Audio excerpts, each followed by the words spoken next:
Into the mix.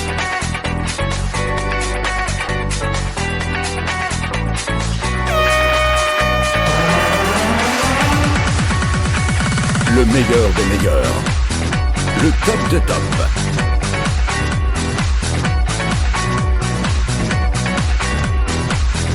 Les meilleurs morceaux des années 80. Sylvie Cole. Salut les loulous. Bienvenue chez Armex Web Radio. Salut les loulous, bienvenue chez Armex Web Radio. Aujourd'hui dans Artist Story, je reçois le comédien Didier Mérigou. Bonjour Sylvie, bonjour tout le monde, je m'appelle Didier Mérigou et effectivement je suis comédien depuis quelques années, ce qui n'a pas été toujours le cas parce que je suis quelqu'un qui a commencé très tard ce métier, sachant que j'étais un enfant qui avait trop d'envie et qui savait pas trop où aller au départ. Je suis du Val d'Oise, mais enfin je suis à la base de Limoges. J'ai beaucoup bougé quand j'étais jeune et je voulais faire footballeur. J'aurais dû faire footballeur d'ailleurs parce que ça rapporte beaucoup plus que comédien. Mais voilà, j'ai eu un accident de moto et puis une opération au genou par la suite.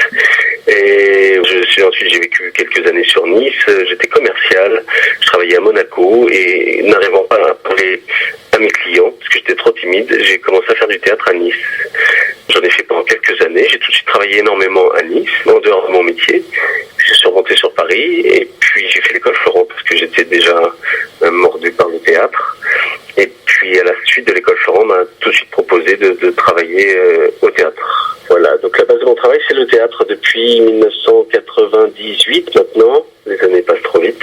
Et j'ai eu la chance d'avoir tout de suite de très belles expériences puisque j'avais fait une tournée pendant 1 an avec Nilsa Strup, Judith Magre, qui est un peu ma maman de théâtre de cœur. Et puis voilà, depuis 98, donc là, théâtre cette année, j'ai énormément travaillé au théâtre. Cette année, j'ai fait 6 pièces. Une pièce en 4 épisodes. C'était une première à Paris, qui a tourné pendant 3 ans et qui s'est terminée au mois de mars à Nouméa. Notre création, fait beaucoup de créations, et ça me va très bien. Notre création au théâtre de Rennes, et puis qu'on a joué aussi également au 20e théâtre, qui se reprendra peut-être l'année prochaine. Et notre création au théâtre Sorano de Vincennes.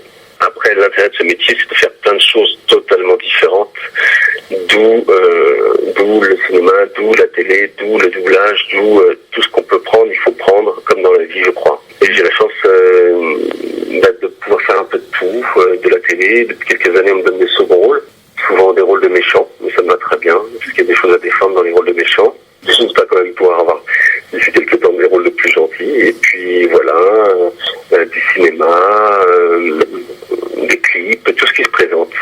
Voilà, cette année a été très riche pour moi, comme quoi il faut s'accrocher. Je crois que c'est tous les gens qui veulent faire ce métier, si j'avais peut-être un conseil à dire, c'est que c'est pas un 100 mètres, mais c'est un marathon, donc il faut vraiment croire en ce qu'on fait. Il faut beaucoup travailler, accepter de travailler à 90% pour rien, pour que les 10% qui restent un jour payent. Donc il faut vraiment croire à ce qu'on fait, toujours travailler. Et voilà, cette année, donc j'ai fait énormément de choses. Je crois que c'est la première année où je comble toutes les lignes de mon CV, c'est-à-dire théâtre, cinéma, télé, clip. Voilà, j'ai pu ajouter une ligne à chaque partie de mon CV. Donc voilà, donc j'ai tourné sur Profilage sur la série TF1. Je suis assez content parce que la dernière fois que j'avais tourné pour eux, c'était en 2010. Et je fais le papa de l'héroïne principale, mais en flashback. Jean-Luc Herbulot aussi, avec qui est un réalisateur, vous verrez, je pense que c'est un réalisateur qui va devenir très important dans la suite. J'ai fait un clip qui a été vu par beaucoup de monde, de Medine Youssoufa, clip de rap. Moi qui connaissais rien en rap, je me suis retrouvé là-dedans. Et puis un long métrage qui va sortir normalement en 2014 qui s'appelle Dealer, donc réalisé par Jean-Luc Herbulot. Voilà, et beaucoup de courts-métrages, j'en ai fait 3 ou 4 là ces derniers mois, avec des jeunes réalisateurs qui promettent aussi, je trouve, énormément. Je viens d'en faire un là, la semaine dernière pour l'association Laurette Fugain. À la rentrée est prévu un autre tournage de court-métrage que j'ai écrit et qu'on va tourner en février 2014. Voilà. Et puis un autre court-métrage en Suisse, réalisation de Jérémy Hartmann. Voilà, j'ai un autre court-métrage qui est sorti au mois de septembre, qui est une projection sur les champs, c'est un court-métrage assez trash qui s'appelle Plug and Play, et qui, ma foi, fait un tour du monde des festivals. Il a été sélectionné aux États-Unis, au Brésil, en Angleterre. Donc c'est plutôt pas mal pour moi. Que vous dire de plus? bientôt Noël et que j'ai toujours pas fait les cadeaux de Noël. Mais ça, c'est un peu la vie de comédien, de faire les choses au dernier moment. Et tout sera fait en temps et en heure. C'est à peu près tout ce que j'ai à vous dire. Je suis en tout cas très content de connaître Sylvie, qui anime cette radio, et que je remercie vivement de m'avoir appelé aujourd'hui. Merci beaucoup pour ce portrait, Didier. Merci à toi. Et puis à très vite. Et des bonnes fêtes. Merci. Pareillement. J'espère que vous avez passé un agréable moment en notre compagnie. Pour l'actu de Didier, c'est sur www.didiermerigo.book.fr. Je vous souhaite d'excellentes fêtes et vous dis à vite.